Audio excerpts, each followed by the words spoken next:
রাজ্য সরকারের উদ্যোগ এবার এসএসকেএম এর রোবোটিক সার্জারি। সরকারি হাসপাতালে অপারেশন করবে রোবট, যা পূর্ব এবং উত্তর পূর্ব ভারতেই প্রথম। ডাক্তারদের আশা, সরকারি হাসপাতালে বিনা খরচে রোবোটিক সার্জারি চিকিৎসা পরিষেবায় বিপ্লব আনবে।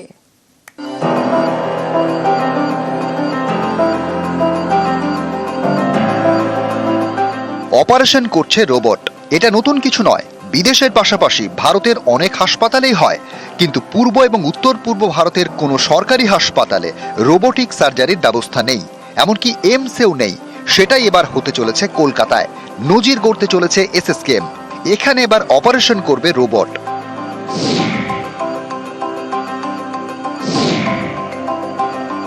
এটা ঐতিহাসিক শুধু বললেও কম বলা হবে। একটা রোবট বসছে এসএসকেএম বা পূর্ব ভারত বা উত্তর পূর্ব ভারতে প্রথম। আমরা ভারতবর্ষ তথা আন্তর্জাতিক মানের সার্জারিকে স্পর্শ করতে পারবো।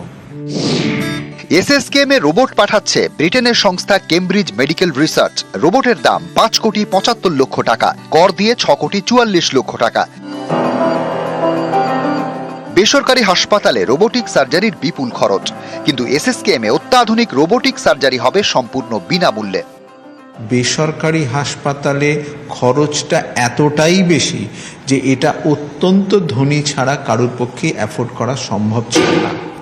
এই প্রথম রোবট যদি সরকারি ক্ষেত্রে এবং সেন্টার অফ এক্সিলেন্স এসএসকেএম এসে পৌঁছয়, তাহলে এটা সাধারণ মানুষ, মধ্যবিত্ত মানুষ, প্রয়োজনে নিম্নবিত্ত মানুষও রোবোটিক সার্জারি টেকনোলজির অ্যাডভান্টেজ নিতে পারবে। হার্ট, ইউরোলজি, গ্যাস্ট্রোএন্টেরোলজি, স্ত্রীরোগ, chest, kidney, head and neck, colon ক্যান্সারের মতো অসুখের জটিল অপারেশন করবে রোবট।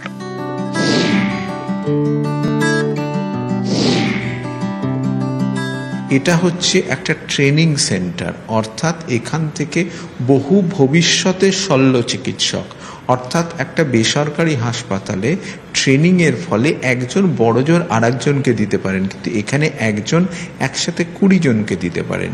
আগামী 10 বছরের মধ্যে রোবোটিক সার্জারি ট্রেন সার্জেন পশ্চিমবঙ্গে এত বেশি হবে।